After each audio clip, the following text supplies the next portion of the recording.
Next है हमारे पास जो हेड है, that is export and import, बड़ा इम्पोर्टेंट हेड है और वो हमारे साथ करेंगे शामिर यूसुफ। शामिर जी। सर इंपोर्ट एक्सपोर्ट की अगर बात की जाए तो इंपोर्ट एक्सपोर्ट जो है वो किसी भी मुल्क की इकॉनमी का जो है वो एक बहुत बड़ा हिस्सा होता है सर, और जिसकी आइडियल रेशो होनी चाहिए 2:1, यानी कि आपकी जो एक्सपोर्ट्स हैं वो आपकी इंपोर्ट से ज़्यादा होनी चाहिए। अगर हम बात करते हैं पाकिस्तान की, तो पाकिस्तान में हमें इसके बरक्स नज़र आता है, क्योंकि पाकिस्तान की जो इंपोर्ट्स हैं वो हमारी एक्सपोर्ट से ज़्यादा हैं, जिसकी वजह है sir supply and demand gap.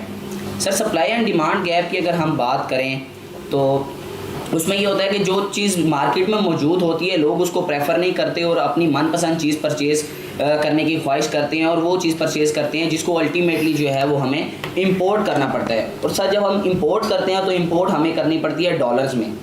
Dollar और पीकेआर की प्राइस में वेरिएशन होने की वजह से जो है वो प्राइस, जो कमोडिटी की प्राइस है वो इंक्रीज़ कर जाती है, जिससे फिर हमें मार्केट में इन्फ्लेशन भी नज़र आती है, लोगों की क़ुव्वत सक़त जो है सर वो डिक्रीज़ होती है और सर इंडस्ट्री भी उस तरह से फिर रन नहीं कर पाती है, लोकल इंडस्ट्री भी।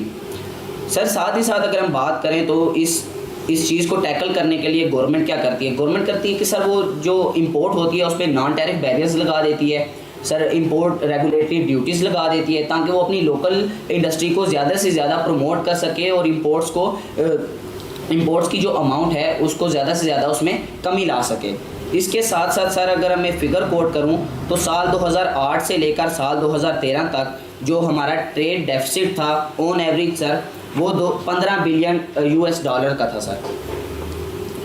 उसके बाद सर अगर मैं 2013 से लेकर 18 तक की बात करूं तो उसमें जो हमारा ट्रेड डेफिसिट था वो 25 बिलियन US डॉलर था। उसके साथ साथ 2018 से लेकर 2022 तक का जो हमारा ट्रेड डेफिसिट रहा है वो था 30 billion US dollar on average. Sir इससे नज़र आता है कि हमारी एक्सपोर्ट जो है वो उस तरह से इंक्रीज़ नहीं कर पाती हैं, वो इंपोर्ट्स को ओवरकम नहीं कर पा रही हैं, जिससे हमें कंसिस्टेंट एक ट्रेड डेफिसिट नज़र आ रहा है साल 2008 से लेकर 2022 तक का। सर हमारी गवर्नमेंट जो है उस टाइम की गवर्नमेंट ने जो है वो 2008 से लेकर 18 तक की गवर्नमेंट ने सर कुछ पॉलिसीज़ इंट्रोड्यूस कराई सर, जिसमें से एक था कि strategic trade policy framework introduce कराया था, जिसमें जो हमने अचीव करना था, हमारा टारगेट ये था कि हमने अपनी एक्सपोर्ट्स को ज़्यादा से ज़्यादा जो है वो इंक्रीज़ करना है और इंपोर्ट्स को जो है वो कम से कम करना है। सर ये 2009 में इंट्रोड्यूस कराई गई थी सर सेम पॉलिसी जो है वो इस पर जो काम किया गया था 2015 में और फिर 2020 में। इस पॉलिसी पे जो है वो तीनों टेन्योर में जो है वो वक्तन फ़वक्तन काम किया गया। साल 2008 से 13 तक सर एक और पॉलिसी इंट्रोड्यूस कराई गई, एक एक्ट लॉन्च किया गया जिसका नाम था स्पेशल इकनॉमिक जोन एक्ट 2012, जिसके तहत मुख्तलिफ़ इलाकों में इकनॉमिक जोन्स बनाए गए, जिसके अंडर जो लोकल प्रोडक्ट है उसकी क्वांटिटी और क्वालिटी को इन्हेंस किया गया था ताकि वो इम्पोर्टेड क्वालिटी के मुताबिक उसको बनाया जा सके और फिर इंटरनेशनल मार्केट में उसको एक्सपोर्ट किया जा सके। उसके साथ साथ सर जो 2018 से लेकर सर 2013 से लेकर 18 तक सिर्फ जो है वो हमें स्ट्रेटेजिक जो फ्रेमवर्क पॉलिसी थी सर वही नज़र आती है, कोई ऐसी खातिर ख्वाह पॉलिसी इंट्रोड्यूस नहीं हुई थी और इस वजह से जो है वो हमारी एक्सपोर्ट भी उस तरह से इंक्रीज़ उस टाइम पे नहीं कर पाई।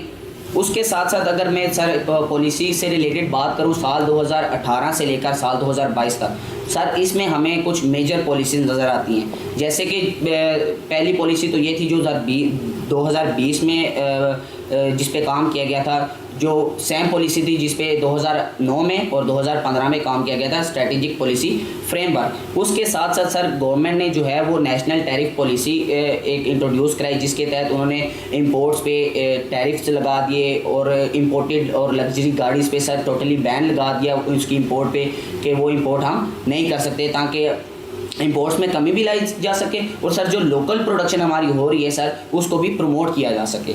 उसके साथ साथ सर 2021 में जो है वो एग्रीकल्चर ट्रांसफॉर्मेशनल प्लान लॉन्च किया गया, जिसके तहत जो हमारे एग्रीकल्चर सेक्टर है, जो हमारे सीड्स वगैरह होते हैं, ये 2000 sir 2021 yes sir agricultural transformation plan ठीक है सर इसके तहत जो स्ट्रेटजी ये थी कि इसमें जो है हमारी सीड्स वगैरह हैं सर, इसकी कैपेबिलिटी को हमने इंक्रीज़ करना था, जिससे जो है वो हमारी एग्रीकल्चर सेक्टर की प्रोडक्शन इंक्रीज़ कर सके और हम अपने एग्रीकल्चर सेक्टर की एक्सपोर्ट को भी इंक्रीज़ कर सकें, क्योंकि पाकिस्तान एक एग्रेरियन कंट्री है और इसकी मेजर एग्रीकल्चर सेक्टर जो है वो एक्सपोर्ट्स होती हैं, जैसे कि सर कॉटन हो गई, वीट हो गई, शुगर हो गई, राइस हो गई।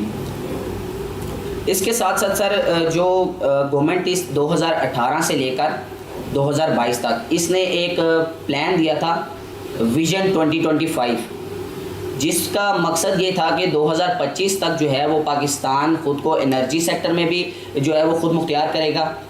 दूसरे तीसरे सेक्टर जो पावर सेक्टर है, मेजरली फोकस जो है वो पावर सेक्टर में किया जाएगा। फिर इसके तहत जो है वो हमारा ये विजन था कि हमने अपनी एक्सपोर्ट्स जो हैं वो इंपोर्ट से ज़्यादा करनी है, और साथ ही साथ इसमें ये था कि हमने अपनी इंडस्ट्रियलाइजेशन को स्टेबल करना है, उसको प्रमोट करना है, लोकल प्रोडक्ट्स को जो है वो प्रमोट करना है।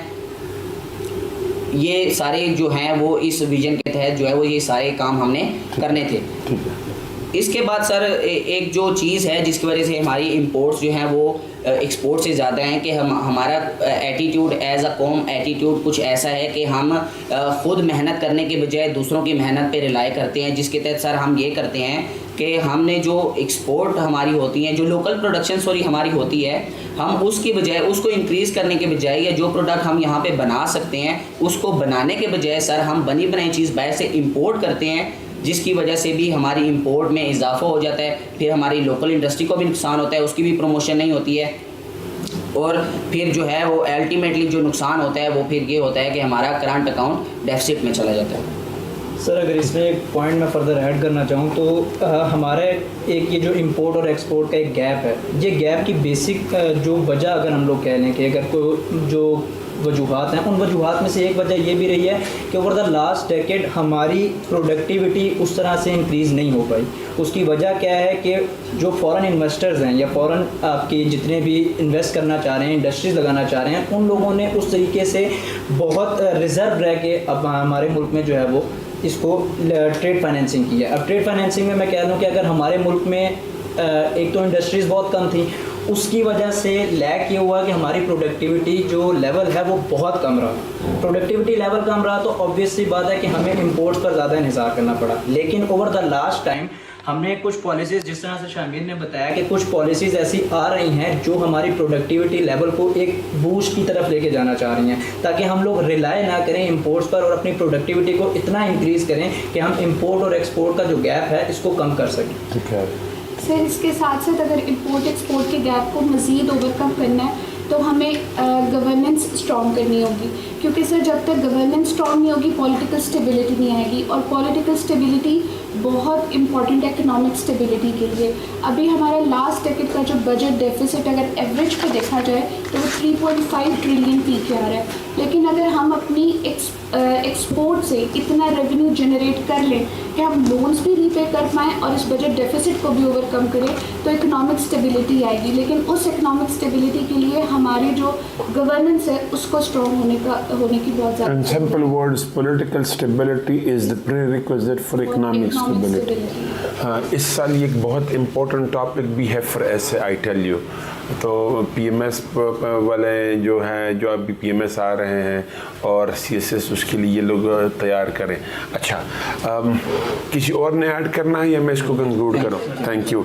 All right, Shamir, thank you very much, आपने हमें एनलाइटन किया इस पर। मैं अगर सिंपलेस्ट पॉसिबल वर्ड्स में बताऊं कि हमारे एक्सपोर्ट और इंपोर्ट का जो क्राइसिस है वो क्या है कि एक्सपोर्ट्स हमारे कम है, इंपोर्ट्स हमारे बहुत ज़्यादा है।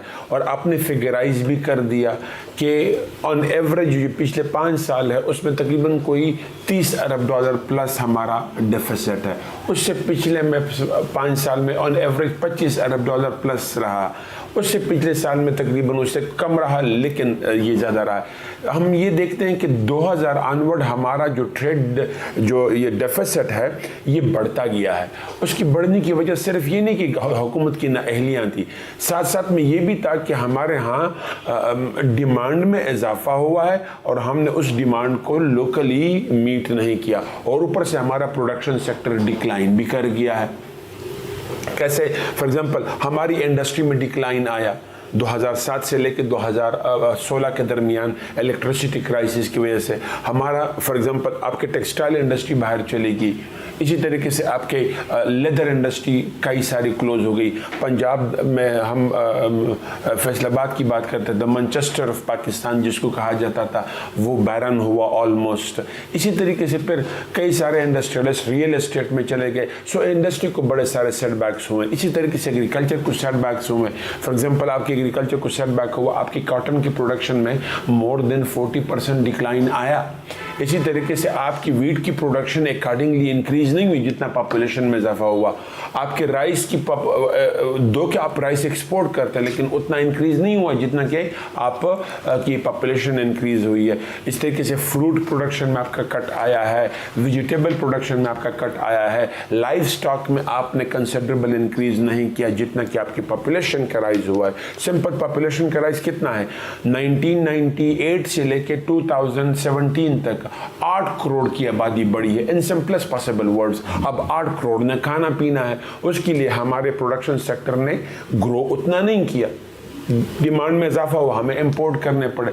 सो वन मेजर फैक्टर इज आपका प्रोडक्शन सेक्टर डिक्लाइन कर गया जिसकी वजह से आपके एक्सपोर्ट्स में कमी रही, इंपोर्ट में इजाफा हुआ। दूसरा, आपकी पॉपुलेशन में इंक्रीज हुआ और पॉपुलेशन के इंक्रीज ने डिमांड में इजाफा कर दिया, इंपोर्ट में इजाफा हुआ।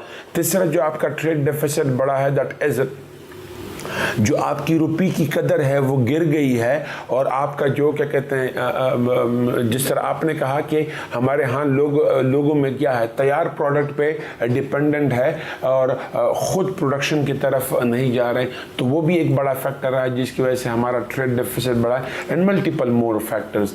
अब उसने प्रॉब्लम क्या क्रिएट कर दी है? Dollar shortfall. हमारे मुल्क में आपने कहा कि $30 अरब डेफिसिट है, मतलब क्या $30 अरब आपके मुल्क से निकल रहा है सिर्फ एक ट्रेड की वजह से। तो उसने करंट अकाउंट डेफिसिट, अक्सर हम कहते हैं कि हमारा सबसे बड़ा इकोनॉमिक प्रॉब्लम क्या है? ट्विन इकोनॉमिक प्रॉब्लम्स है, एक है बजट डेफिसिट, एक है करंट अकाउंट डेफिसिट। वो करंट अकाउंट डेफिसिट मसला क्यों होता है? क्योंकि हमारा जो ट्रेड है वो डेफिसिट में है। सो करंट अकाउंट डेफिसिट और फॉरेन अकाउंट दोनों में डॉलर की शॉर्टफॉल आती है। इन सिंपल वर्ड्स, मुल्क में डॉलर की शॉर्टेज आ जाती है, किसकी वजह से? ट्रेड डेफिसिट की वजह से। So multiple problems being occurred because of trade deficit. हमने ये डिस्कस किया। थैंक यू शमीर, आपने अच्छा इजाफा किया हमारे नॉलेज में और उम्मीद है बच्चों को इससे फ़ायदा होगा।